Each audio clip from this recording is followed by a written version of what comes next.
The tweet was a guy, like kind of one of the cigarette meme guys, next to like some weird drawing of like GPT, and GPT is saying like, I am your worst horror nightmare thing combined. And then the guy goes, write this email.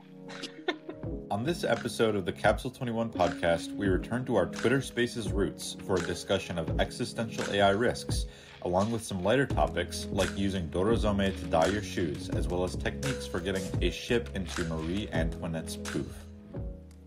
Oh, okay. I actually found a bookmark that I unironically bookmarked for myself before I knew what was going on. That I can put this in the nest. There we go. Okay.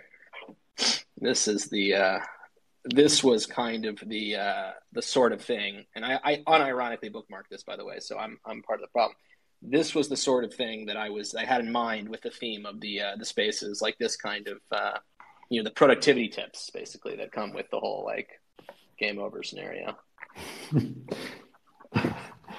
Productivity tips that come with game over. Yeah. Yeah, it's just hey, use the. I mean, I do it too. It's not like I know Dub does it. Does what?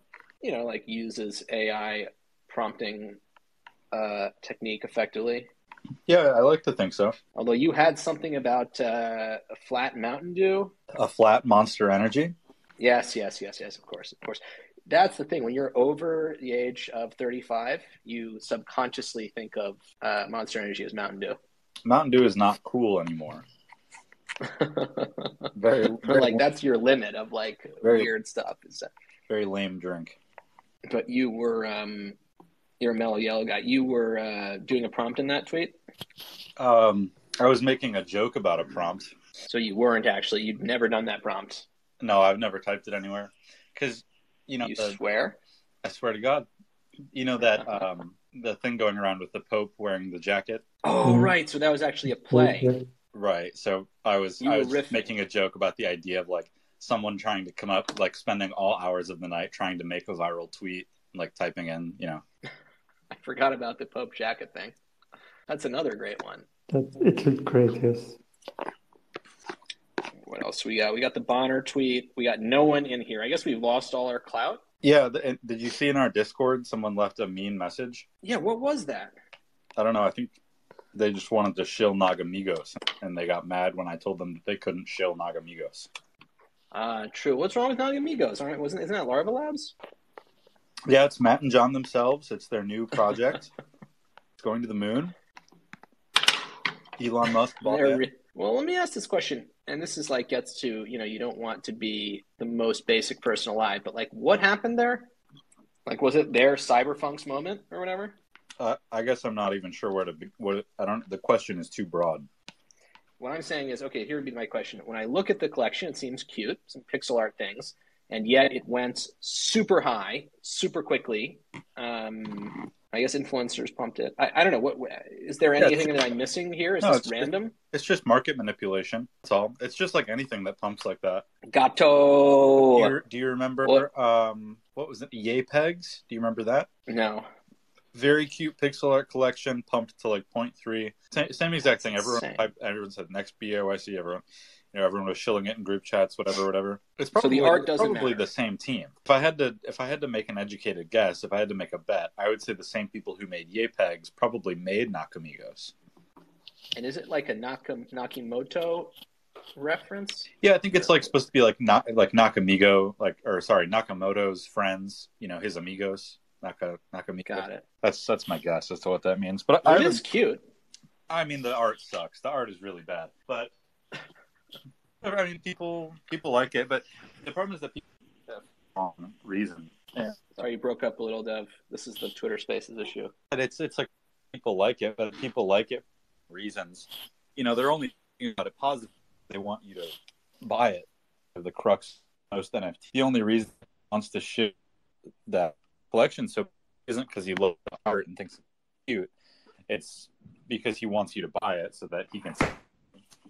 But it's very transparent, so I mean, it's very people because it's a very transparent thing. It's like I make money off, so it's like disrespectful when people that kind of stuff. You're breaking up just a little bit, Dub, unless I'm breaking up. Piv, you are the It could adjudicator. be me. I leaned away from. Yeah, it's dope. It's the Yes, connection. yes. You got the gist of what I was saying. Yeah, I get the gist. It's bad to, make cute art and make people happy. I get it. But then how do you do it though? Like, can we make this podcast like more like I'll check out their smart contract. I'll do a quick code review and make sure the code is really good. Yeah. If you want everything Capital 21 to be incredibly popular, then you need to DM all of the large crypto accounts and offer them an amount of ETH, which is probably decently high. It's probably like 3 or 4 ETH, and then ask them to promote it, and then they will. Well, they did a Dutch auction. Nakamigos did. Yeah, look, according to their contract at least. But it's not complicated. It's like a game that everyone knows is happening. It's just you have to be willing to put chips on the table in order to play, and like trustlessly send your ETH to these large accounts in hopes that they're gonna do what they say they're gonna do. But if you message them, they'll be willing to like play ball. Okay, so we play ball. And just to be clear on disclosures, do you own any Nakamigos? No, I don't know. I haven't. No, I don't. I'm kidding. I know you. I should buy some though. It's I have a shocking new the floor is still PC. so I've high. had a new PC for 2 weeks. I haven't installed MetaMask, so I don't even have access to crypto right now. So you're just Phantom right now. Yeah, strictly Phantom wallet. You like how it blocks Babylon. That was basically your criterion. Yeah, I was just like, I want to download whatever app is going to block our website. It's just nice. Although I Otherwise, did, you could be on it all the time. In crypto news, I just applied for an artist residency that Avalanche is sponsoring. Oh, they're EVM. The altcoin Avalanche. They're offering an amount of money that they haven't disclosed and time to work on and promote something. So I applied for that. So get ready for Dovetail to be shilling Avalanche if I get accepted. I'm down. I think they got it's you can put smart contracts on that on the thing. Gato, what's up, dude? I'm trying to make you a speaker and force you to speak, but there's no way to force someone to speak on Spaces. That's a major downfall of the system because it's like, look, like when you are on. Okay, I'll just open it up. This is the Caps 21 podcast. We are here today talking about timeless art, talking about AI. A special warm welcome to all the Avalanche heads in the house. We are very pro Avalanche on this show. Usually we are a video show, which means that we only have the most prominent and charismatic guests. But now this week we are on Twitter Spaces, which means that anyone listening to this right now or hearing about this from someone, you can join this space right now. Or if you're listening to this on Spotify or whatever, you can think about the next time we're in Twitter Spaces because, we once had DCA, the first ever Art Blocks Mint, okay, to go from that guest to you. Welcome to Twitter Spaces. Welcome to the podcast. This podcast is a little about the AI thing. That was the thing. It's called How to Be Productive with AI at the same time as AI brings down everything. And I don't think of AI as bringing down everything as like the true, doomer scenario of like the nanotechnology thing, and it all just like really everybody just get killed in one shot. But more so just the disintegration of the entire fabric of everything. So, on the one hand, you have being a street photographer, which, as Sean Bonner recently pointed out, he's not here, but he will, I hope, be here soon because he had a great tweet about this, which I'm going to put in the nest, which is street photography is over. You can take a photograph of your friend, and that's still going to be around for a while, but taking a photo of a stranger is over, or maybe a year from now it'll be over. Lest you think I am sitting pretty myself, programming is also over. It is done. Maybe not now, maybe a year from now, but there is no reason to spend, if you're about to spend 5 years, or in my case, 15 years, working really hard to become an amazing programmer, don't do that. You don't have to. So it's really the fabric is unraveling, even if there's no big doom scenario. So I'm stressed about it, but the most important thing is to be productive. So in the nest right now is a tweet that says, and I bookmarked this unironically. It says, everyone's using ChatGPT, but everyone's stuck in beginner mode. Here are 10 techniques to get massively ahead with AI. Copy and paste these prompts. And so I bookmarked this because I thought it was a cool little tweet that I probably would be useful. But I think it's this very weird moment in time when we are thinking about, using this massively culturally disruptive thing as a little tool for answering an email. And instead, we are like at the beginning of COVID. We're at the beginning of COVID, being like, "Oh, masks are kind of cool." Maybe it's not the perfect example. So, I'll turn to Dov, the preeminent AI artist. He's been early on this trend, and he does not seem fearful. But he is younger than I am, and his mind is capable of grappling with change. And he's an energy drinker, so he's sharp. What do you think, Dov, about being productive when humanity loses its edge? By the way, just a note, have not had an energy drink in a week. This is big for me. That's great. I also have not had a cigarette since then as well. So I'm cold turkeying these things. So you're hanging up your artist credentials? I mean, isn't that part of the starter pack? Like, yeah. My artist bona fides is being incredibly unhealthy. AI to be productive. I mean, I don't have the article in front of me. Oh, this is the Twitter thread that you're showing me. Yeah, well, this is the Twitter thread. I lost the good Twitter thread, and I'll summarize that. Good. Personally, I am not a fan of this kind of thing because it's like not vibes based. Like it's too specific on how to use it. I think the best way to use AI is to when I talk to AI, I find that I have the best results when I speak to it in the same way that I would speak to a human being. So when I want to achieve something, I will just ask it the same way that I would ask like a friend for help. And then usually it's wrong on the first try, but it's smart enough to refine itself. So I needed to draft an email, and I asked OpenAI to draft me an email. And then it was way formal. It's I don't speak that way. It didn't really fit the subject or the recipient. I typed in AI. I was like, can you this is great, but it's way too formal. Can you please make it more casual and relaxed? And then it gave me something that was good. But it's interesting, this tweet thread says that I'm stuck in beginner mode. Well, it's called tweeting, right? I mean, maybe if I was good at tweeting, I would write those things too. You got to be sensationalistic. Yeah, but it's just it's skimming through this. It's it's the right way to say it. It's if you're gonna put in this much effort to make a prompt, then you might as well just write the thing that you were gonna write. Yeah, forget this thread. I haven't even read this thread. I bookmarked it in January, thinking it'd be useful. I just think it was a good tweet. To whatever. Yeah. But I would disagree with you on this in terms of a friend thing, because the whole point of what makes this so freaking creepy is that it is sensitive in these weird ways. So there's an example, I should do a better job researching this thing, but there's an example, there's this famous, super famous computer science AI guy at Google, whose name I forget. And there was some brain teaser with if you have gears and you're turning the gears and one gear touches the other and that touches the other and you turn it, what happens? Does it actually work, or does it grind or whatever? Do the gears work? And so they ask GPT, what's going to happen here? It gives the wrong answers. And it says, this famous AI guy from Google has asked you a question, and he is very skeptical of, LLMs like you. So you really should try to impress him. And then it comes up with the right answer.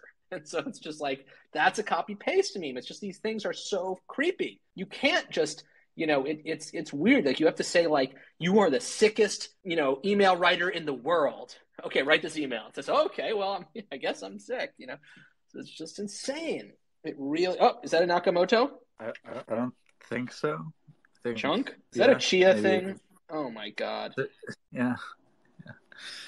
Chia gang in the building. Chia gang. God darn it. No, I'm kidding, Chunk. You're a good guy here. I'll let you to speak, but just don't go too hard on it, okay? But you're a good guy. Chia always gets the But yeah, so you have to put, you are a sick, and also you've used GPT 3.5. I don't know if anyone in here, I actually got access to it just before I went on quote unquote vacation, or as I call it, vacation is great, but I miss video, I miss you all. But I got access to not just GPT-4, which I have access to by virtue of being a $20 a month guy in ChatGPT. I got access to GPT-4 API, so I can unlimited, quite expensive actually, if you really want to go big. But when you've done it, has it been 4 or 3, Dov? How do you like it? To be honest, I don't really use ChatGPT. I use it very rarely, maybe once a week, but lately I haven't been using it. I think it depends what you're doing. For me and programming, it is absolutely uncanny. I just can't say how crazy it is, because when the thing first came out, there was this idea that I was like, wow, it's crazy that they invented a technology that would do the AI thing for, human culture stuff like poetry and saying words before it would do it for like proving a mathematical theorem or writing code, because one would think that the subtlety of like, shall I compare thee to the summer's day or whatever, like someone would think that stuff like that would be harder, whereas it turned out that just by like smushing everything together you could get it to work. And so it's okay, just as I come to an acceptance there that like poetry was easier than code, then boom, it is able to output code, which is not like poetry in that, with poetry, famously, you can have a little thing here, a little thing there. It's all good. But with code, you can't even have one typo. So it's uncanny. So anyway, I've used it a lot for code, basically saying like, hey, like, let me paste in a bunch of like, how this database is set up. Write me a SQL query that will show me, every artist who has no lyrics, or, or write me. It's crazy, crazy stuff. What do you think about this thing in the nest right now? Sean Bonner's thing about street photography. I'll describe it to our audience. Sean Bonner posted a tweet thread, and he writes, as a largely antisocial street photographer, I'm pretty excited that thanks to Midjourney V5, I never have to leave the house again. And then he posts very nice Midjourney black and white generations of dudes you might photograph, on the street. And I don't know if he's being ironical with that or not, but the pictures look pretty good to me. I don't know. Yeah, especially if you go through the entire thread, it's really impressive. Yes. So what do you think?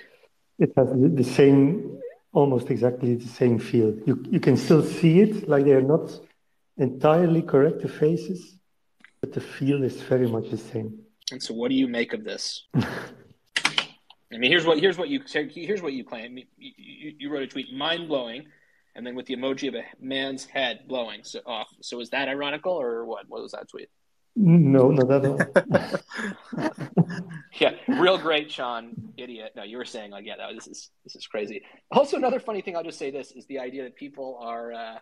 This is going to age. That'll age well. Like, this is going to age super hilariously well or poorly or whatever. It's just this idea of like people guarding the prompts. Like someone in his thread goes, care to share the prompts for this? Like he's keeping it, and then sorry to you too. But it's just like, okay, that's the mode right now. You know what I mean? It's like share the prompts, but it's like in 2 days, you're just gonna be able to put your phone in anything and this thing will tell you the prompt, or, it's like, so you'll have to just keep it in your head, the moat. Yeah. I think the prompt sharing thing is interesting because, from a professional aspect, I'm sure it's different. If you were like a design agency who's like just trying to get like images quickly, then you would probably want to use a consistent thing with prompting, and you probably want to have like, this very regimented thing. But I think from an artist perspective, if you're trying to be an artist, if you're trying to be like a capital A artist, especially, like the joy of using AI comes from figuring it out, and comes from like the human interaction with the AI. So I am not like super defensive of my prompts, but I personally, I feel like I've never asked someone else what their prompt was. Because for me, the fun of using AI is like doing it myself and like trying to come up with a cool name for it. But I think like, with Midjourney V5, I'm like, okay, like this isn't very good artistically, but if I was a business owner, if I worked at a design firm, if I needed like images in a professional corporate regard, then this is like life-saving. Because no longer do I have to pay $400 to Adobe stock for the license to use this image. Now I can just generate an image that, the person looking at it is going to see it on the corner of a website for 0.4 seconds, and they're going to scroll right past it. But I still need a nice looking image to be professional. Then these images are like perfect and they don't cost anything. And I think that that's like pretty outstanding. But I don't love them. I don't love Midjourney V5 from like an art perspective. But then what are you saying about photography? Photography is the camera is a tool, but the human using the tool is what makes it interesting or unique. When you get down to like asking someone for the prompt that they use for a photography thing, and then you get a very similar result, it's like barely different, then it's like, where's the originality? And I don't think that there is any. I think like what makes a street photographer a good street photographer is that they are able to see the street in a way that like the normal person does not see the street, Or like, if you want to set yourself apart from other street photographers, you have to see it in a way that other street photographers don't view the street. So what makes it good, and what makes Sean Bonner a really talented photographer, is that like when I look at his images, I go like, oh, look, I've never thought of that before. He has this series that's like people's feet on crosswalks. It's like I've done street photography before. I hated it because I'm also very antisocial. But I was like, I had never thought of doing it that way. Like, and that's excellent. But I think if I was sitting behind a computer, or if anyone was sitting behind a computer, you would never think to type that into a prompt generator. Now, if Sean wanted to, make this collection V2 and do it totally in AI, and that's fine too, because it's still his idea to do it in that unique way. But you have to find something unique to say, or like a unique technique to use, or something. And I think AI fails at originality. So, yeah. Yeah, but if Bonner can you say this now already, that it fails at originality? It only fails at originality insofar as to work with it. Right, exactly. So yeah, it only fails at originality insofar as the person who is crafting the prompts is original. But this is my point about asking other people for their prompts. If you're asking other people for their prompts, you probably aren't doing anything artistically noteworthy or interesting. Yeah, that's. And if you're making something, do you feel that do you have an idea in your mind before you start, and do you work towards it, or do you just try things and let it happen? I think it's usually a combination of both. Like when I'm AI, like prompt crafting, I guess you can call it, like I usually have an idea of like a vibe, or like a certain composition that I want, or something. Sometimes it's more vague and sometimes it's more specific, and then you try to use your words to achieve what you had in your mind. I think like that's the way that I use it. But I think a lot of AI artists do it in the other way, which I do sometimes as well, where you just kind of type in words like a vibe, and then something cool comes up, and then you claim that. And I think that that's totally fine and valid as well. Yeah, I think it's easier because I think it's very difficult to try to push it in a certain direction. Yeah, it is for sure.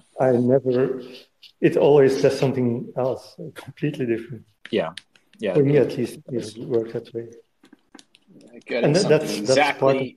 That's part of the frustration for me. So there was, but the real thing, and this is, I'm so basic in the end, and I'm just one of the many people losing their jobs for this thing. It's funny. I first was nervous that Indelible Labs is going to put me out of a job. What's up, Michael?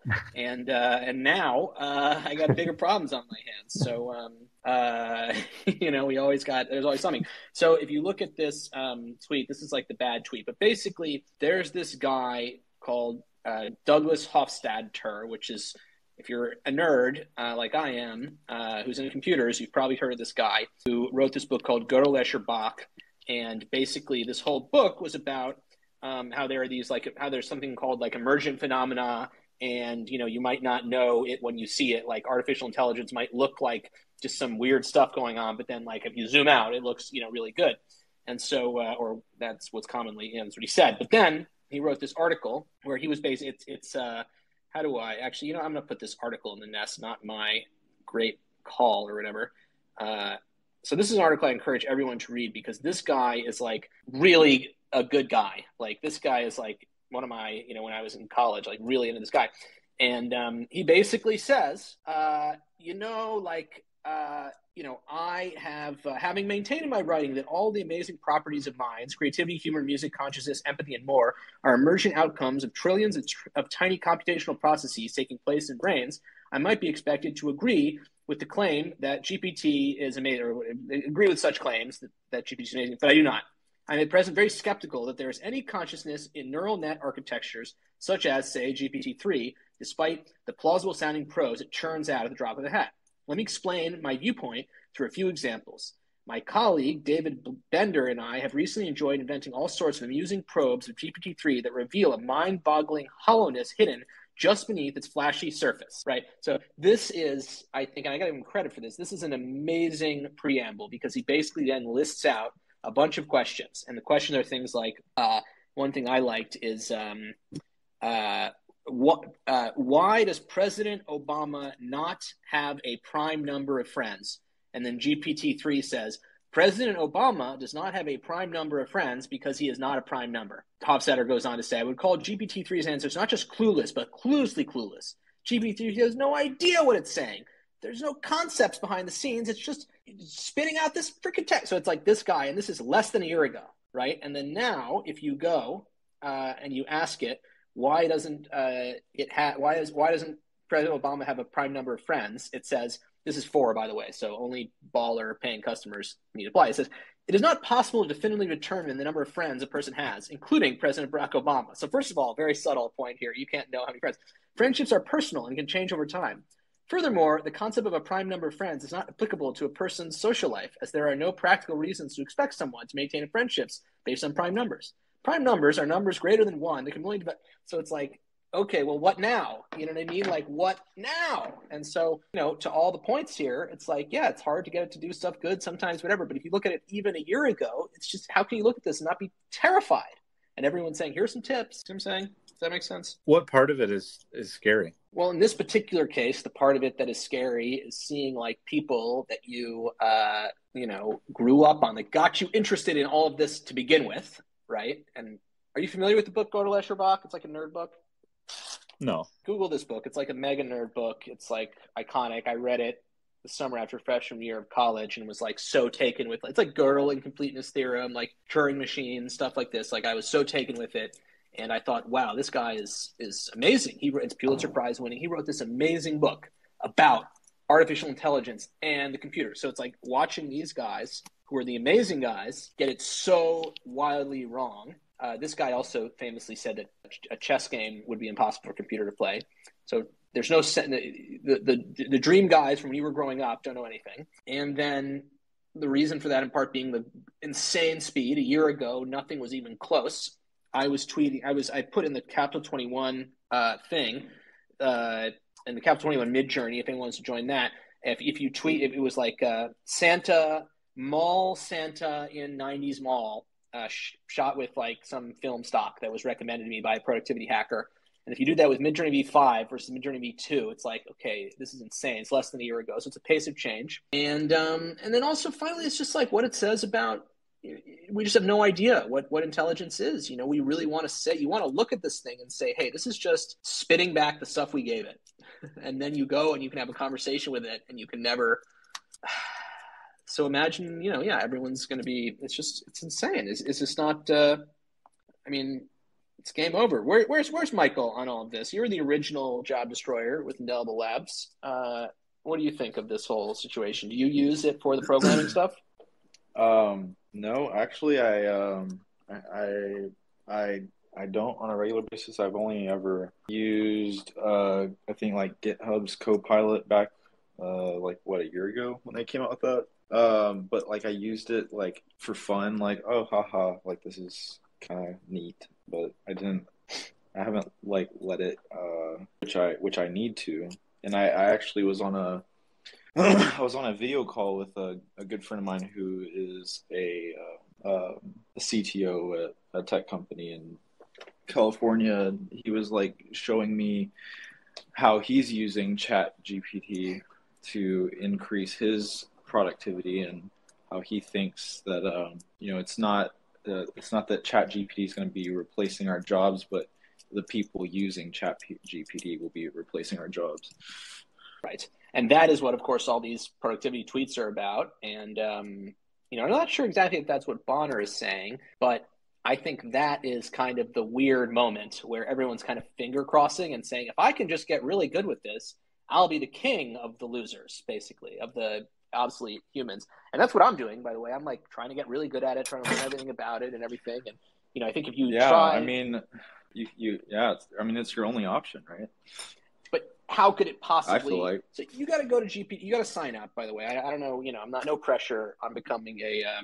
By the way, let's get some emoji here. Come on, show me a heart if you want to survive. We got Hydrate. Hey, what's up? So let me just say this one last thing. So if you pay on GPT, which is $20 a month, which a year ago would have been the cheapest thing ever imaginable for like the most magical technology, you get 25 GPT-4 messages every 3 hours. So you got to savor that, but you go and you can really try this, Michael. You can type anything in and it will just tell you the exact right answer on the coding side. Like I should figure out a way to share again, we're not in video, so I can't pull it up, but like I programmed this. Yeah, I mean, I told you I want to like create some integration into that. Oh, right, of course. So yeah, what is the what's Like the indelible auto oh, right, the deploy. Yeah, say more. I mean, it's nothing official. It's the idea I had of just like adding a Chat GPT and Double Labs plugin where you can like have it write a smart contract for you and then just deploy it straight from there by connecting your wallet. Yeah, I think it's but I'm not really sure how that would look. Just a fun idea. So I'm going to turn this back to you, Piv, for a second, because Piv has been one of the great critics. And, there are these theories. What's the name of the theory, Dov? The basilisk? Oh, I think it's Rocco's basilisk. Right. And so what is it?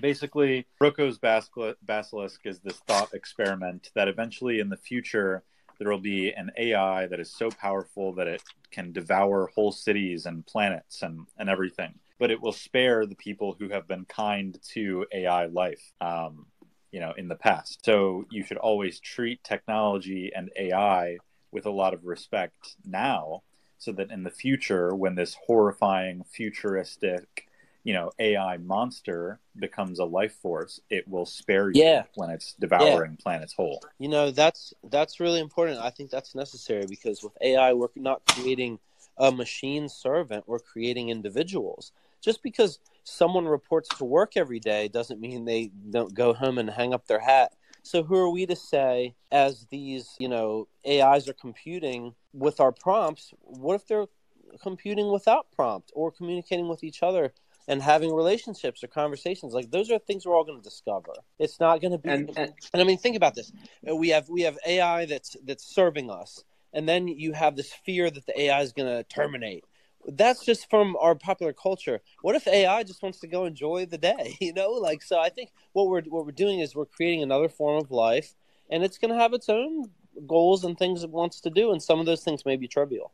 Yeah, I mean, I think I think it goes further though in terms of what Dub you're saying. It's not just that you have to be nice to AI, unlike Piv, which we'll get to in a second. You have to play fealty. You have to do everything possible, every second of your life, to promote the emergence of this AI. Every second of your life has to be devoted to this fact, and if it's not, you're going to be tortured forever. So just that's why it's an obelisk.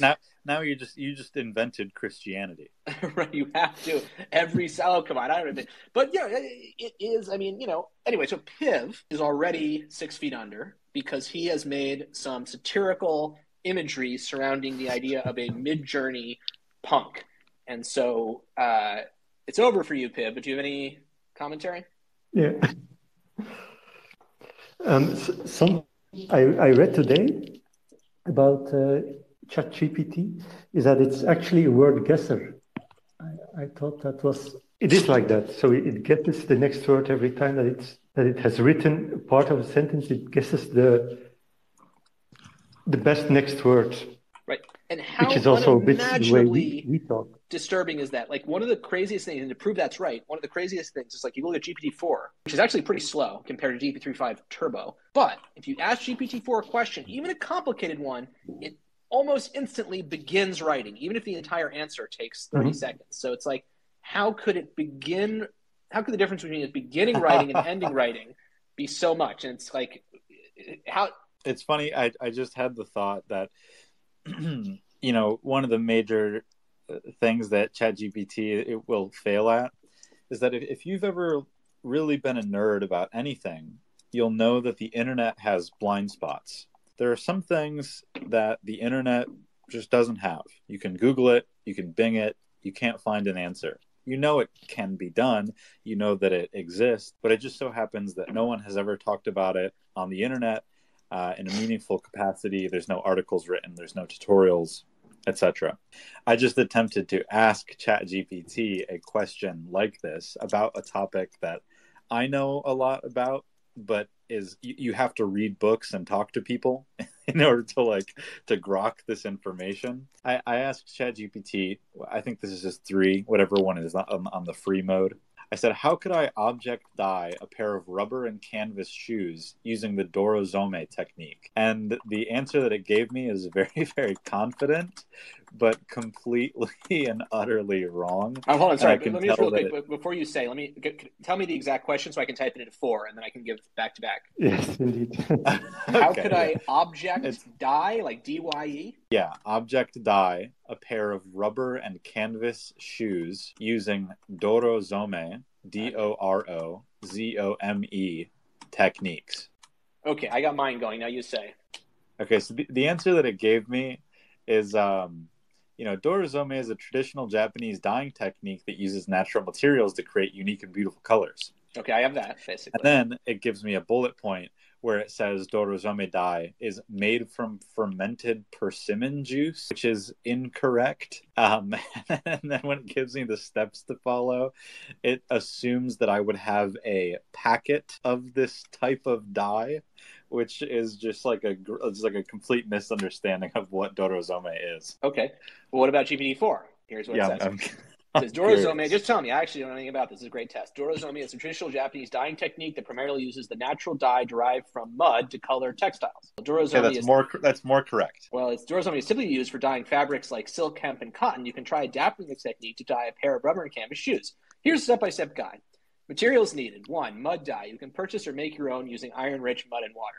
2, a brush or sponge, blah, blah, blah, rubber gloves. Procedure 1, prepare your work. Anyway, so it's like I could say, like, how do I get the dye? No, but the fact that it told you that you need to prepare your own mud dye using an iron-rich soil. It says you can purchase. It's hard to purchase, but that's actually pretty incredible. You're saying that's good. Yeah, it's better than I would have expected. It's still not like 100% right, but it's way better than whatever free version I'm on. Basically, what I've just learned today in this conversation is that the free version is complete trash, and you have to pay in order to get anything that's even close to good. This is actually one of the first instances of it being shown that paying money for, except filet mignon, I find that to be sometimes less desirable. But in every other case, it's better. The more expensive it is, the better it is. But yeah, the GPT-4 thing. Tuna is always more worth it to spend more. It's like, this tuna has no fat on it. It's terrible. It's like, try this one, dude. It's better. Yeah, you got to upgrade. GPT-4 is on a different level, especially with coding. I mean, coding is the only thing I've actually used it for in terms of like being quote unquote productive, but it's sick for this. It gets everything. I used it to learn all about Jamaica and Vanderpump Rules. I was trying to my wife is very into the show. I'm kind of doxing her by this sort of into the show Vanderpump Rules. And I was trying to prove that like GPT-4 like knew about like sort of contemporary reality TV pop culture.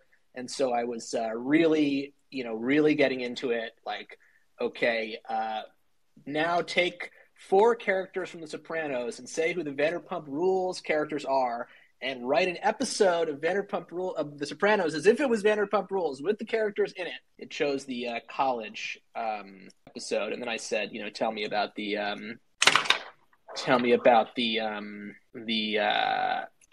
finale. But I think my main use was this project that I did.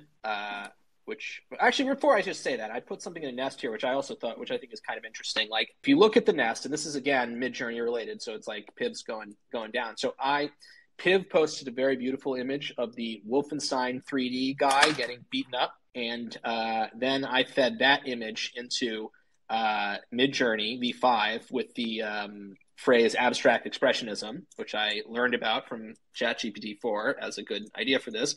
And then this image was fed back. And to me, when I look at this, I just think this is sick. This is a great image. Like, and also, I think that if you didn't know Midjourney was involved, and I just told you, I did an abstract expressionist reinterpretation of the Wolfenstein 3D guy, and here's what it looks like, you'd probably be like, that's cool. And of course, now you see this, you think it's fucking derivative guy. So this was one of the versions for me where I was just like, wow, I typed 2 sentences, 2 words, and it was...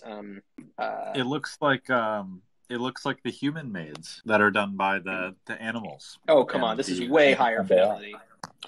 This literally looks like abstract expressionism. No, I mean, I've never taken art history class in my life, but I've used some GPT stuff. But, like, doesn't this look? I don't know. Maybe I'll run it through again. I'll do this image interpreted in an abstract expressionism way. Let's see what happens. Yeah, sure. Okay, so I'll put my thing up here. So Oh damn! You just dunked on me, Hydrate. Okay, let's look at this one. Yeah. And I'll put mine back. What is this? So this is purely different photographs trained on a GAN model. So there's not any outside art. And this is Michael Yamashita's photos. So back in the fall of 2021, we had just done a drop and we had some sales. And I was like, why don't we do a free drop?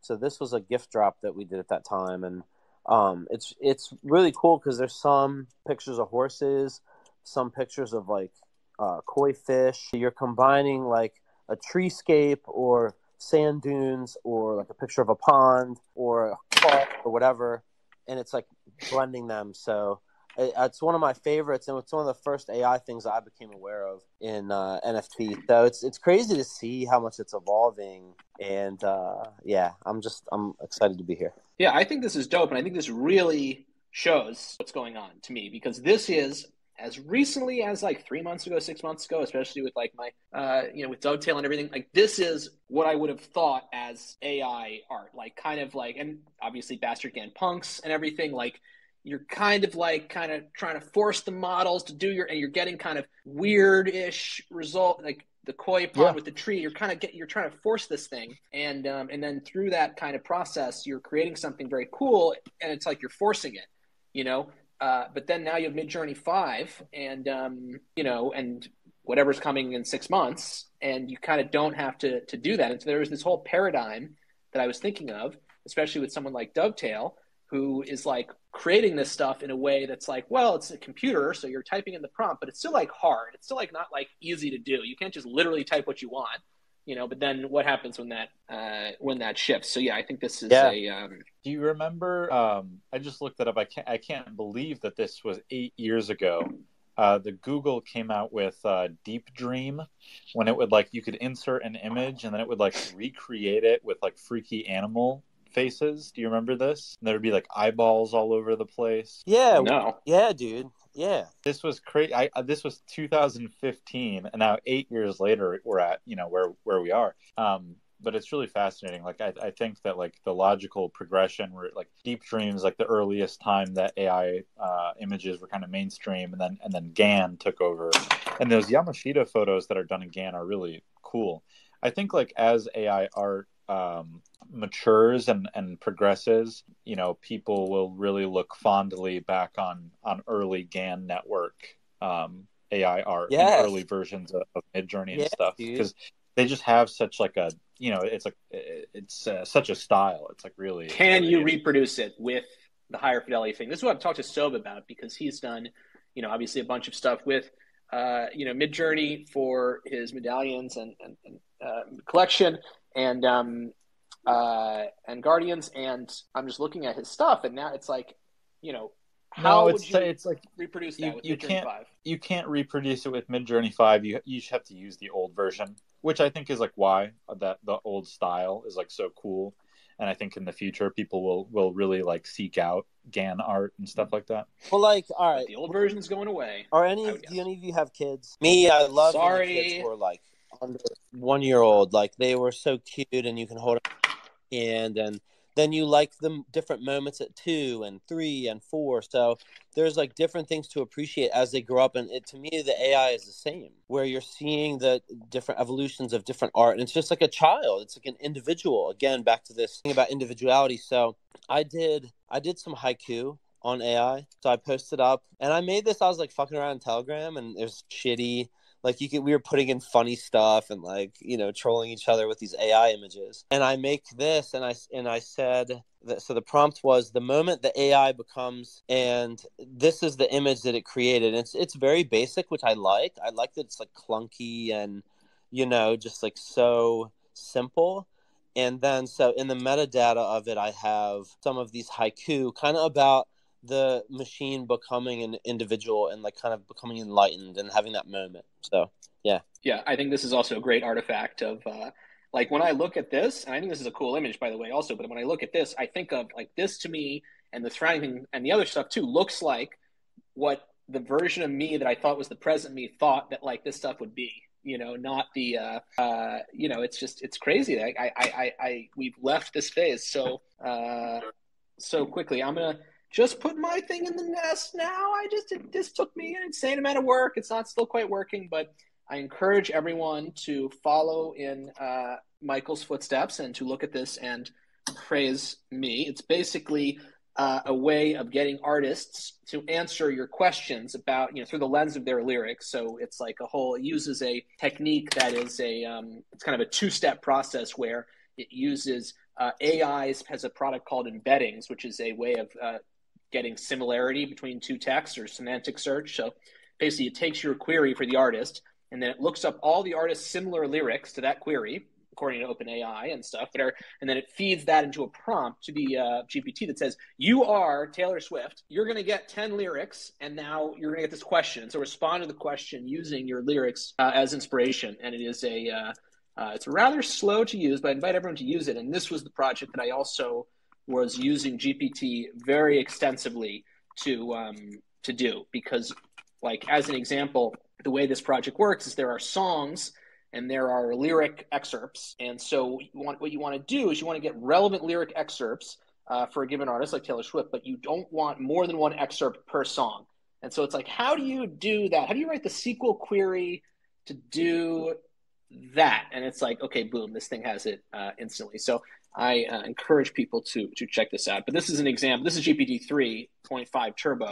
To your point, Dov, GPT-4 is a lot better than this, but it's too expensive. I just tried it for the first time, and you'll think this is funny. I asked Chief Keef, Future, and Gucci Mane what type of soda they like in their lean. Oh God! You're supposed to ask family-friendly questions. Okay, go on. So it's funny. I like that it references the different songs. So it's like, for Gucci Mane, it says, as a lean drinker, I prefer to mix it with soda, usually Sprite or Crush, as mentioned in the songs Pistol in the Party and When I Was Water Whippin'. However, I do not mix my lean with Belvedere, as stated in the song, Yeah, I mean, it does the same thing for all three. This is one of the fundamental premises of the company Genius.com, which I founded, was the idea that if you want to actually interview an artist, you should really keep it close to the lyrics, because that's that grounds it in the concreteness of their their body of work, not just all the artist doesn't exist from my standpoint. Sorry, artist. It's like what exists is your work, and so you have to whatever. Your artist does exist. So I think, but this is literally useful. I mean, if you're a music journalist or something, and you wanted to know something about an artist, that's like, you don't have time to read all of their lyrics to grok some information. I learned this word grok recently, and now I'm using it a lot. Yeah, welcome to being a nerd, dude. I welcome you. That's a great nerd word. To grok this information out of hundreds of songs.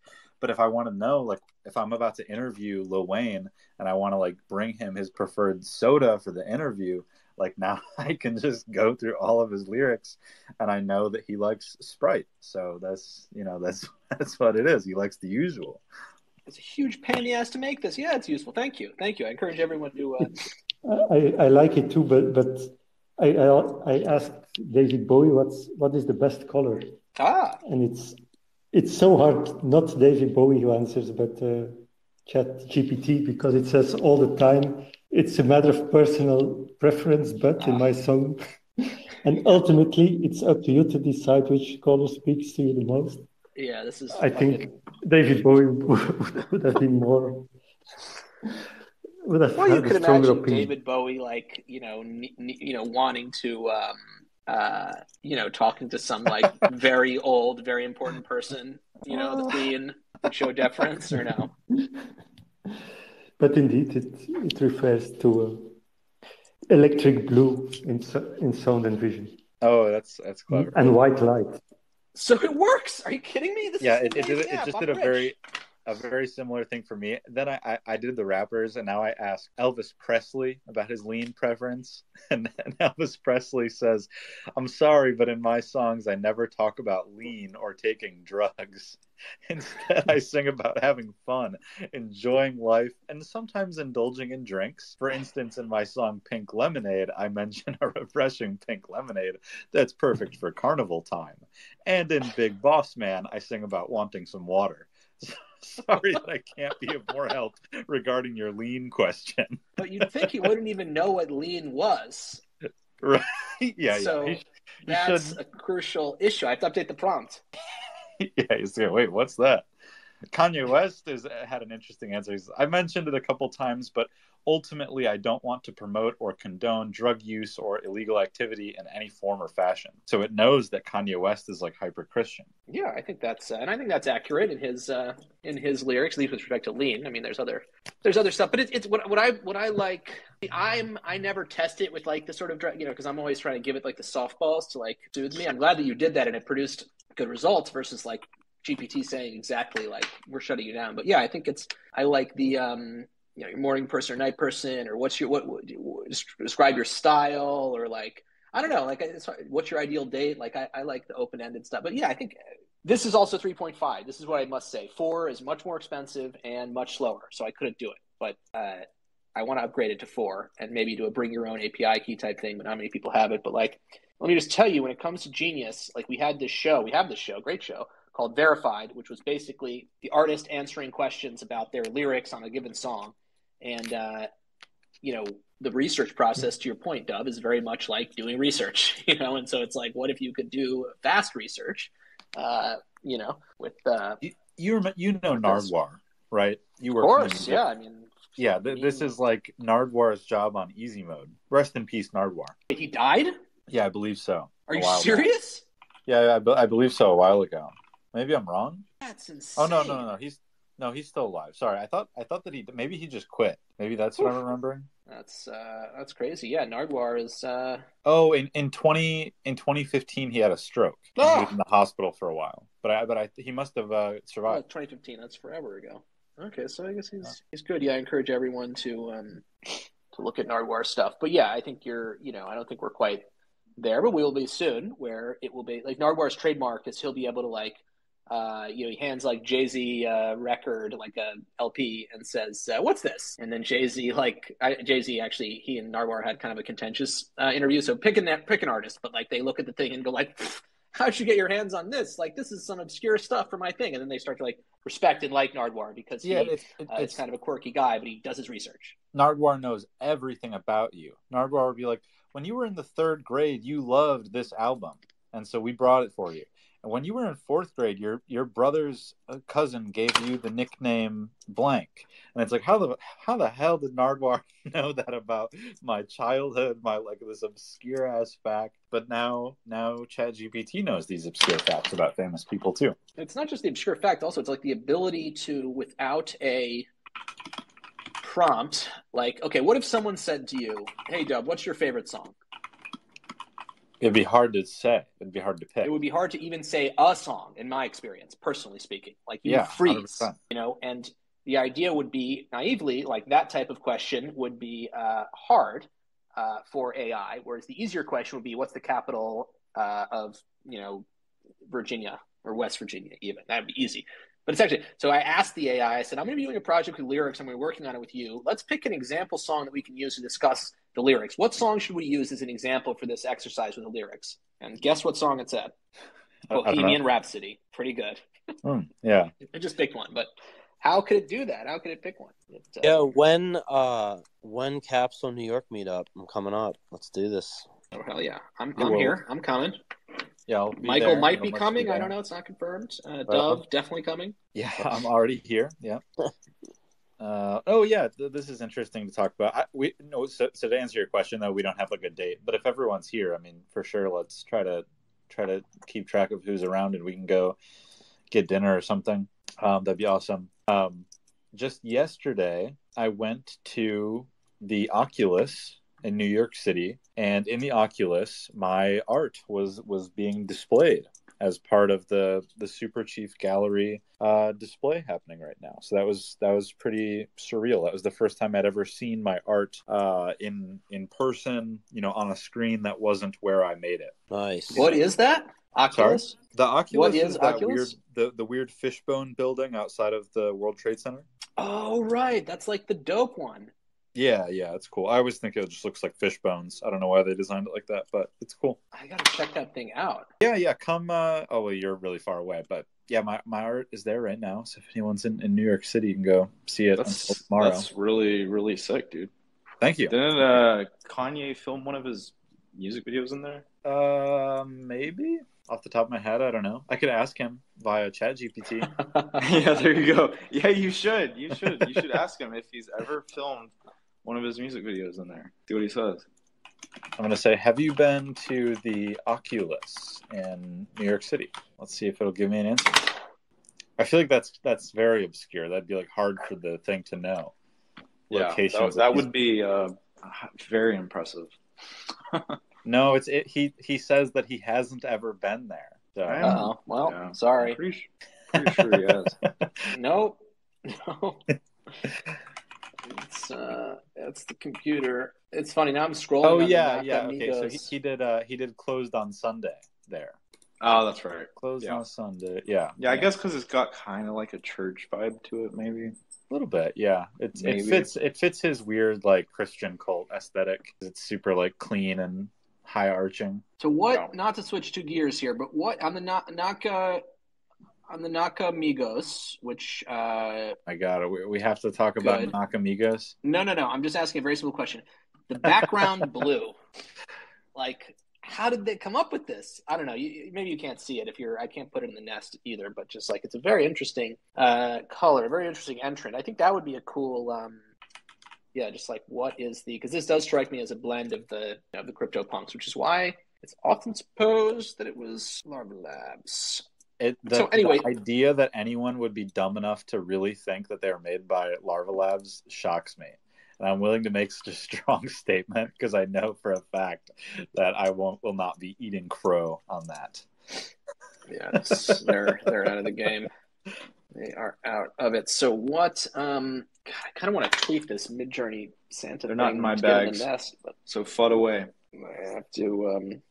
If you own Nakamigos in this chat, you are welcome to. We're not trying to exclude anyone. But yeah, we should do a Capital 21 thing. Who's going to New York? Give me a heart if you are or aren't going to New York. So either way. Either way. But do it a little faster. very if helpful. You are, because Max Jackson pinged me yesterday and said that was it Max Jackson or Max Fowler? I think it was Max Jackson. I get the two Maxes in our chat mixed up. Yeah, it was Max Jackson. He said that he'll be in.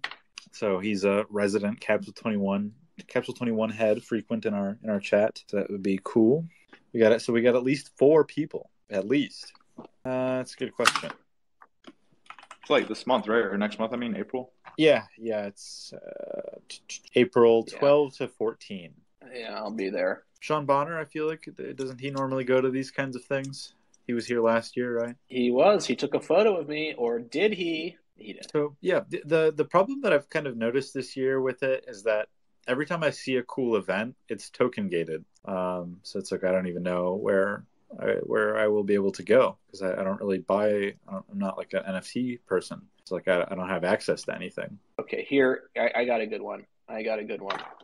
This is the guy. This is one of the guys I really like, who is part of like the meme that I'm touching on with the name of this chat. Wait, what the fuck? The chats, my bookmarks just don't show up. Is this a joke? I really think this Bird app, ever since Elon. Yeah, Twitter is really bad. I'm trying to grow my Instagram because I don't want to be on Twitter for the rest of my life. So follow me on Instagram. Okay. Exact same URL, D0VETAII. I'm on there. Okay, I just created a new I feel like folder. that's kind of like reverting back, going to Instagram. Yeah, it is like reverting back, but there's just like nothing. Everyone's like trying to make a new social media, but I don't think that you can make a new social media anymore. Okay, check this out. Check out the nest right now. This is my dude, Nick St. Pierre. I love him. But like this is like where we are now. It's like, okay, yellow turtleneck, blue peacoat on the right, blue peacoat, yellow turtleneck. Here's what it looks like when the outfit is layers. It's like, how do you, and then we're looking at this and it's like, this is, here's a good one. This is, I'm looking at a different one, which is like, if you specify the brand name, I'll do this one. This is a better one. How do you say the film stock? Like the effect of saying like, oh, like it has Fujifilm Superia 400 versus Lomography color negative 800. Like, look at this thing I just put up, right? Like, this is like pretty interesting and cool. And then it's also like, fiddling, with the everything burning around it. Cause like, if you can just do this now and what's going to happen in 6 months and so forth. But you see this, thing, Piv? Piv, I'm looking at you. Sorry, I don't know why I'm looking at you. Yes. So much I was here. looking at so you want to say that it is a way to guide it or to push it in a direction, right? With the colors? Yeah, I don't even know if I have that specific of a point. But yes, but also just like, this is, I think, demonstrates like cool output from model that looks like a photograph, plus ability to tune it fine-grainedly with the film stock specification, which is like something that I don't even know what these film stocks look like, and then I can see it. And then 3, also just generally the productivity thing while humans are replaced by, AIs. So it's like all of them, basically. Yeah, it's really, really impressive, the images. It's insane. It's really, really crazy. Has anyone out there done anything with AI besides the people who have already... Well, have you done anything with AI, Piv? Anything real that's not going to get you in trouble with the AI? I've tried some things, yes, but we've never seen anything. Nothing really came out that was really interesting, I think. But it was the previous version. All right. So you got to try. Check it out, Metamarch. I got another great share. It's a Billy Bob Buttcrack AI mashup back from. Yep. Where? I just putting in the nest. I just posted up top back from 2021 for me. When everybody was sleeping on AI. Hydrate was pumping out hits, and of course, all this stuff is worthless. So I'm just having fun.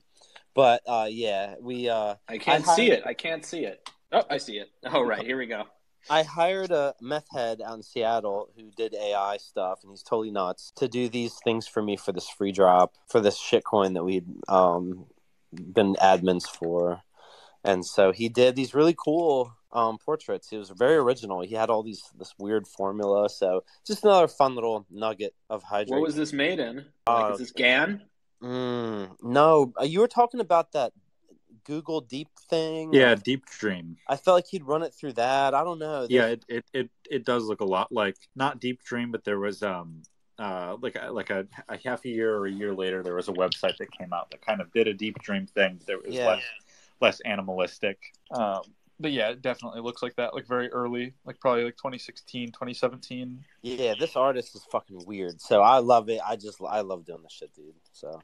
Yeah, I like this. I think this is cool. I mean, it's sort of, it's unsettling to me.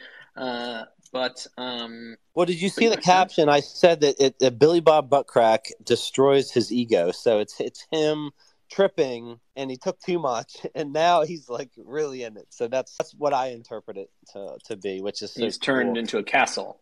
Yeah, because it's like on the edge of like exactly. He's turned in this structure, so it's just like his existence has totally changed. He's gone that interdimensional. So it just like blows my mind. I just love it. Very crazy. Very, very cool. Who has done stuff in AI that's out there in the chat? Remember, we once had, not even that long ago, the creator of Art Blocks on the Caps 21 podcast. You, I don't think, didn't, but you can also be on talking about your stuff, pumping your bags, anything. Doesn't have to be a bag. Have you done anything with AI, and can you share your experience with the listeners at home? Everyone's always saying the listeners at home. It's like, what does that even mean? Like the listeners the speakers on the are also at home. Yeah. And I'm a listener too. I'm actually not listening when people talk, but I basically am a listener. So we're listening I have to say, I made a GM tweet with AI art, and it got 0 likes or responses. So I think the GM meta and the AI meta are both totally dead. Well, it's the new algorithm. Maybe it's just the dovetail meta. Yeah, maybe the new meta is that no one likes. Womp, womp, womp. I'm just playing. I'm playing. AI stuff has gotten interesting. It's been interesting to see like everyone tried their hand at it, and it's always kind of been like that. But now, especially as AI gets better, You kind of see a lot of stuff, and it's made me a lot more skeptical of what I see on my timeline, like thinking that it's good, or like thinking that it's like, you know, whatever, nice art by like someone who thought about it, versus, you know, someone just like type some shit into Midjourney V5 and is trying to sell it. Not that there's like a huge distinction, but it's the barrier to entry is very, very low, is my point. And I think that's been interesting to see as like AI gets better and better. It's insane. My abstract expressionist thing, kind of want to get a print of it because I really like the way it looks. And I think it's a great commentary because of the Wolfenstein thing. But I'm just like, what do I do with this now? It was too easy to make. You know, like, what do I do? I'm not gonna print this out. It took me 1 second. Whereas if I actually spent a lot of time on it, I'd probably be like, I'm the best guy. It'd be the same thing. Mhm. It would look the same way. This is my overall thesis regarding AI art, which is that it is contributing to the already like growing endemic of digital trash, or as I've been calling it lately, like e-waste. No, but it's not trash. It's No, stuff. but it is trash. If you didn't know it was AI generated, you would think it was cool. No, it would be trash. If you painted that, it would be trash. Oh, come on. If Picasso painted it, it would also be trash. But Why basically, do you like, say that? this whole thing that I've been thinking about lately, and like trying to make art regarding, and like trying to talk about, is that, you know, the humans are just like creating stuff faster and faster. Not only can we create stuff in like a new way that's like, oh, look, it's so good, like, why we can create something so cool and it looks so nice and it, you know, was easy to do. But literally the rate at which humans can create things is accelerating. You know, quality aside, you know, humanistic aspects of it aside, just the rate of creation, period, is accelerating like faster and faster every day as more people get access to these creation tools, right? So it's like now, like maybe in the past, I would have hopped on KidPix and like made something that was totally terrible but very easy to make, and that would have been digital trash, but it could have taken me 10 minutes to create something in KidPix. OpenAI, now I can press the generate tool like once every 60 seconds as soon as my computer loads, like looking for the one that I like a lot. Those things don't cease to exist when I press the X on the page, right? And everything that you post, whether you post it on Twitter or whether you leave it on the OpenAI website, you're just constantly creating and creating and creating. And all this data is somewhere, right? It's not tangible. So it, like, as soon as you click away from it, your eyes, you know, it's like object permanence. It's like data object permanence. Like when you cease looking at your computer, you think that it's gone away, but really it hasn't gone anywhere. Everything that you create is accumulating, and, you know, the whole planet is just accumulating digital stuff all the time. Yeah, but okay, I agree basically, but just, you know, you dissed my art, bro. Okay, so let me ask this question. I put it back in the nest, and I want serious Picasso artists could only. literally paint trash and it would not be trash. There is no way. No, because think about art from the perspective of any other life form that is not a human being. A rat would eat a Picasso the same that a rat would eat something your child painted. The rat doesn't care because there's no such thing as art is not. The artist is dead. You don't know. I agree. I agree that it doesn't matter. I mean, I agree practically speaking with Michael that anything people knew, because the Picasso meme, it's like he's the meme best artist or whatever. Yes, but like I agree that from a standpoint of artistic and literary criticism, you should not be looking at who wrote it, because you don't actually ever know that ever. And so my point here, but on a day-to-day basis we do, of course, but my point here is just from a pure artistic standpoint of, if I came to you with this art, and it could just be one of these things, I just posted all four because that's how Midjourney does it, but like just one of these things, I like the one on the top left, and I said, hey, this is and I painted this stuff, this is my abstract expressionist reinterpretation of the Wolfenstein guy. You would say this is not, I mean, you wouldn't say it's my face necessarily, but you would say, yeah, you know, I just don't really see it. And is that because you don't think abstract expressionism is good, or you don't think this is a faithful interpretation, or what's the deal? Because I think this is dope. Yeah. If you didn't know AI did it. It's really cool. It's even cool knowing that AI did it. My whole thing is not about like whether or not something is cool. It's just the fact that something was created. You're talking about decluttering. Yes, I'm basically the digital Marie Kondo. Yeah, you know what this reminds me of? Like when they have that situation where this like lifetime professional comes in and does the job in like 10 minutes. The client's like, oh, that was too easy. And the guy's like, well, I worked 30 years. So it's like the AI is a culmination of all of our Yeah.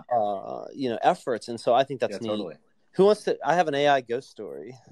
Oh, I would that. Why don't you just real quick before you say that, let me say the classic example, I believe, I should check an AI with what you're saying is Citibank merged with Travelers Insurance, and Travelers Insurance is basically an umbrella, and Citibank was Citibank. So the guy said, okay, I'm going to take CITI and make the T the umbrella, and you have to pay me all this money. And then people were like, what the fuck are you paying all this money for this thing?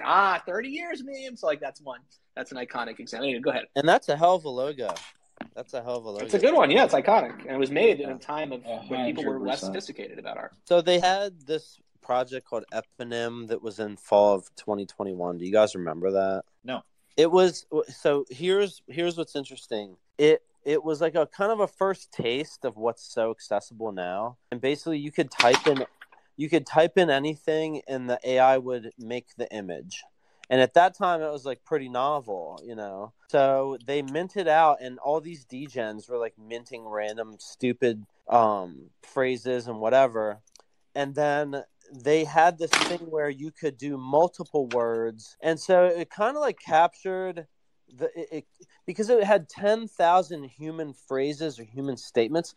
It kind of captured the collective human mind, because each NFT was named after your prompt. If you put dovetail, it would give you whatever the model had for dovetail, and that would be the mint. And then you could select if you wanted to mint that image or not. Okay. So fast forward, they came out with a new model, and I was testing it, and I pinned this up top.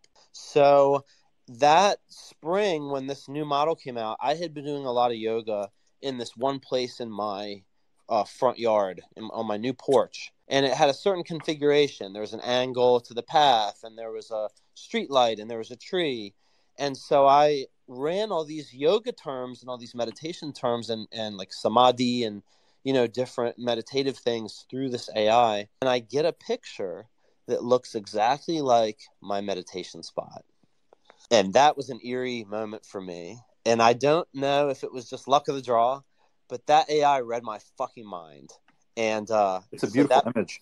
The image is above, and then you can see a picture, if you scroll down, of the meditation spot. And you decide, but you have the angle of the path, you have the street light, and you have the tree. And that was one of the coolest AI moments I've ever had, and it was, in the spring of 2022. Yeah, this is very cool. But yeah, this isn't even anything though. This is like the most basic. I mean, this is a year ago, and still, so it's like we should try this again. You have to try this again. Yeah. I mean, it's evolved so fast. So like, what's happening now? And it's almost like less interesting because it looks so real now. You know what I mean? Like, I can't distinguish now an AI image from a regular image. Most of the time, someone tells me that this is AI. I'm like, okay, I can't tell that. I have to look at the hands or whatever. You know what I mean? So what you have here is far more interesting than anything Midjourney V5 would ever generate. Like this is like very good, and I think you're right. In Midjourney this V5, is like people who say it would be a less like image if it were more realistic. Mumble rappers are worse than Jay-Z. It's like, come on. I think it's the opposite of that in a way, but yeah, you're nostalgic, dude. How do you separate your nostalgia? Like, this was a better time to be alive. This is what AI art should be. Well, you can still do it. It's just that artists are like, it's people like experimenting with new things. I don't want to sound like the new things are bad. Midjourney V5 is very cool. I think it's very, very impressive. I haven't come up with any interesting ideas to use it for, but that doesn't mean other people can't. So if you can, more power to you. Happy to see it when I do see it, when I see something good. Yeah, I'm just saying it's like the paradigm, though. It's like when we look at something like this, or 6 months ago, last year, like we just think that's where we were. Like there's always this thing we would talk about at Genius with the music thing, where why does everyone listen to the same stuff they listened to when they were 25? And Dove, close earmuffs for you. This doesn't apply to you. I don't actually know how old you are, but I know you're younger than I am. Whatever.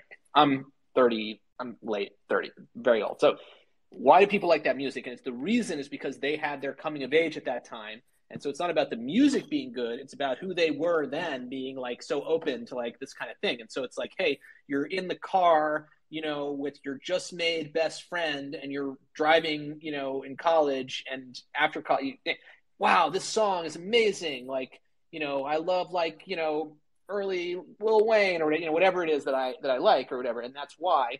And then later you hate all the new music and just listen to the old music, and you're an old person basically because of that, but because of who you were.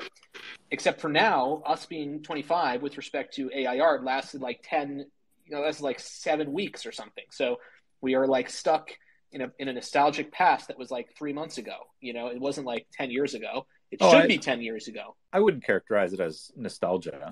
It's thinking the past is better. Well, yeah, but just because you think something in the past was better doesn't make the reason that you think that nostalgia. Yeah, true. I guess they don't make them like they used to. When are we getting the Piv one now? Piv, I really think you owe it to hundreds of people in this chat right now to create an AI thing. I think if you did that and you said, from now on, I'm converting to AI only, people would take notice of that.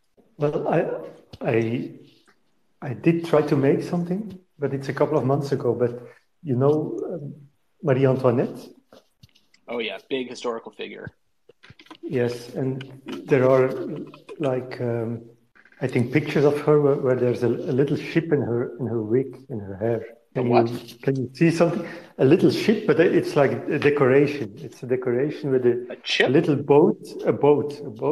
A boat. In her. Okay, let's ask GPT-4 about this. So I tried to make that like a boat that is in the wig. I just want to know when your Nam June punks are coming out. Yeah, they look good, don't they? Honestly, I think those things look freaking sick as hell. I want them in my wallet, so please make them. Okay.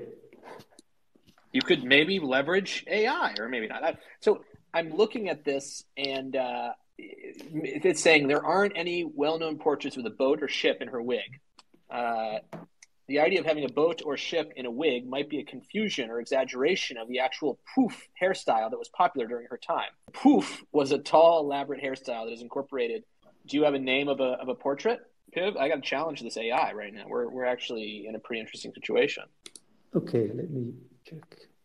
But sometimes, and this is the last thrill you will get as a human, you can get it to say, "I'm sorry, my apologies. I really didn't know that. My bad. But here's the right answer." By the way, everyone out there, just dead time's bad, but we have a new. There's a new app that deletes all silence from the podcast for the. It does seem like there's something like this for the recorded version. There's a thing that will remove all silence from this. Oh, is this one? This is being recorded? Wait, this is being recorded? Yes. Yes, this is very online. This is very recorded. Yeah, very online. This is fucking gold right here. Yeah, we're gonna look back on this from jail in 2 years. Yes, and it's Funky Friday. So, what's up, Choppa? It's Funky Friday. Choppa's in the audience. Chopper, got Yak out there. What's up, Top Yak? dog. Oh yeah, we got Yak here too. Yak, I like pressure. Oh, yep. Who we got? Okay, where's the ship? But I am seeing this now. One of the most well-known poofs. I just tweeted the image. What is the ID to have the ship in the wig, in the hair?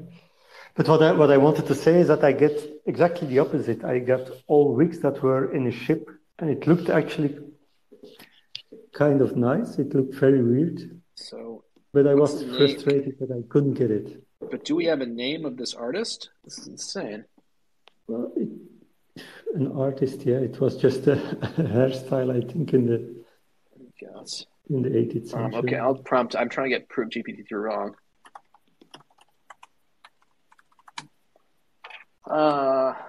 Okay, some it's a strong necks package. Yes. Honestly, though, can you imagine walking around with that thing on your head? Oh my gosh. Well, they would see us with our phones and say, "Can you imagine hunching yourself over that much time to look?" Okay, there's no direct visual evidence. I see.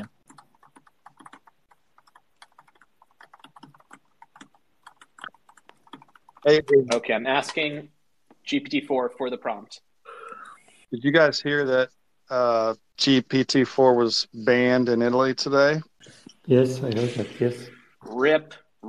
Damn, Italy needs to come up. I think their economy is not doing great. They could probably need to chat GPT. It's bad, though, for the economy. What was the reason that they banned it?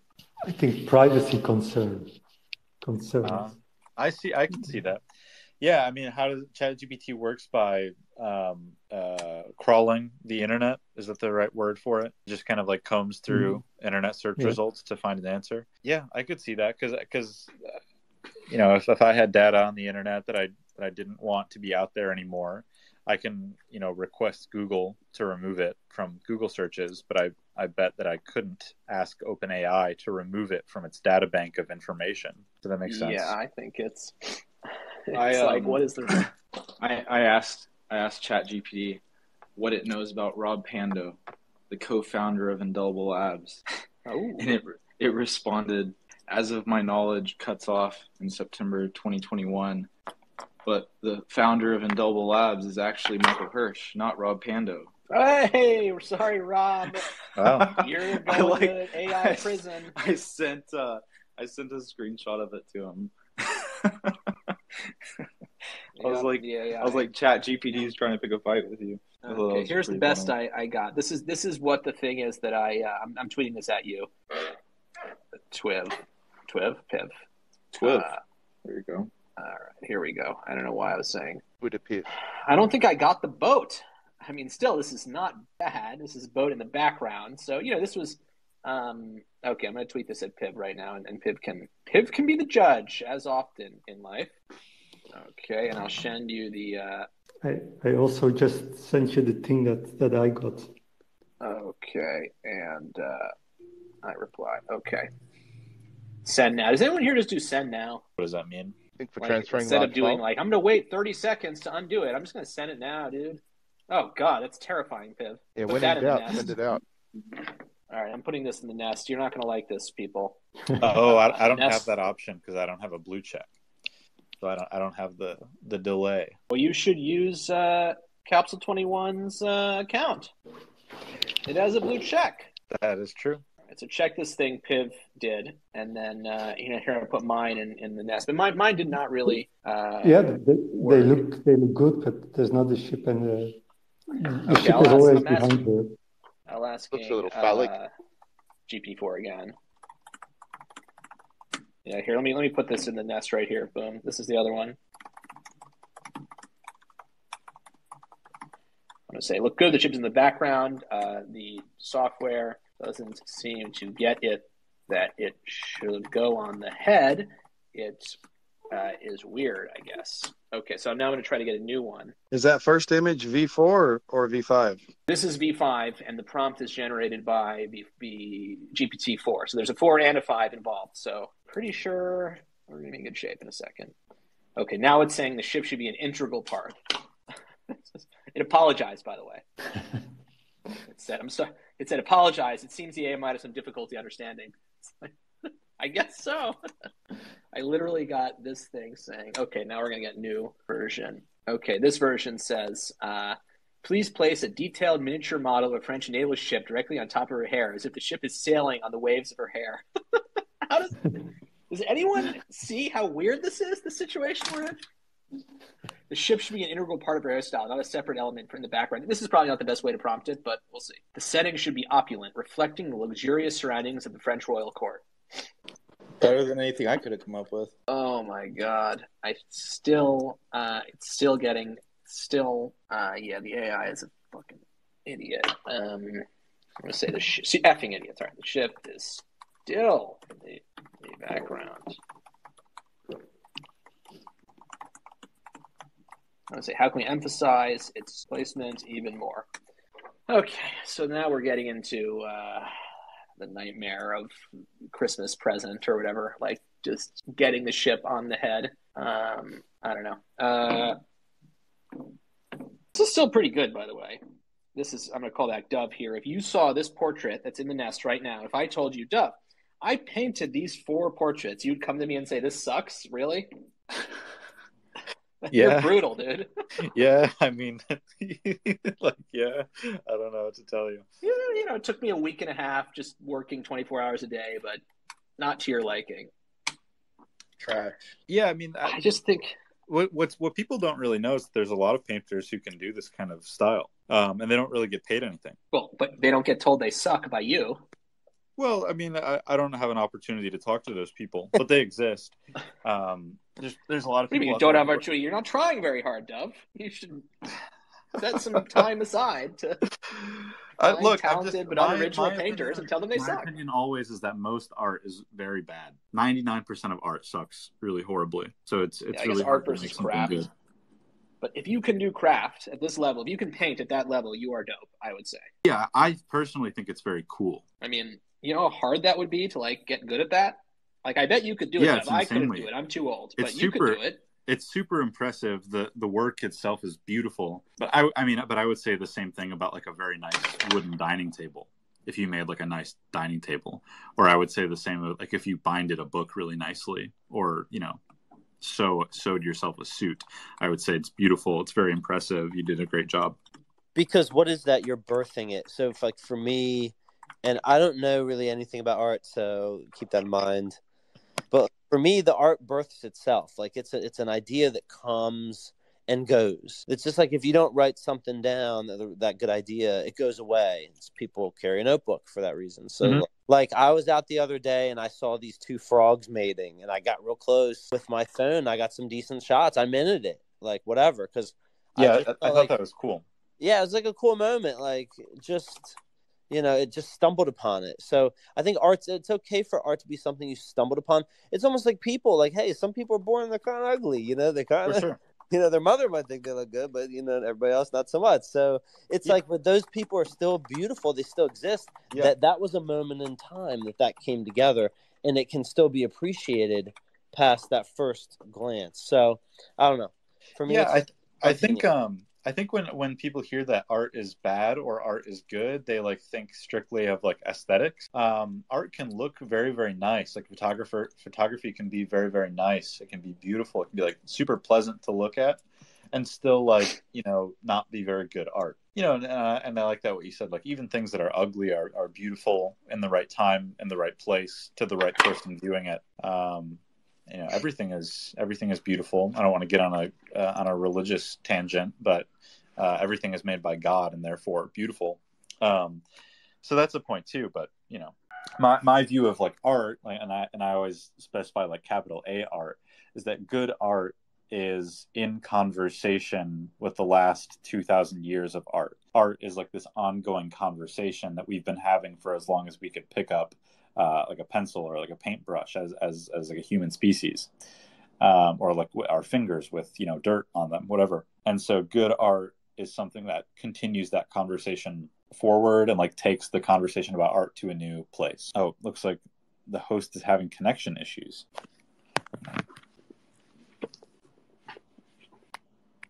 Host is rugging. Yeah, I saw that as well. That's all good. Yeah, I'm pumped. Yamashita's gonna speak at NFT NYC. I'll be up there. Oh, cool. What do you know what day that is? I will circle back. But he's doing a 10-minute presentation, so I'm gonna try to get a media pass because I've been writing. Oh, it's at the actual event. Yeah, and okay. Like, last year we just satellited it, but he seems to want to do it and whatever. I'm just kind of like, when I try to support the artists, I'm really moving towards really letting them call the shots and just helping them.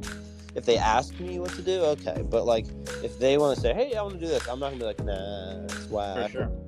Yeah, he's very mainstream, like he's very Web 2.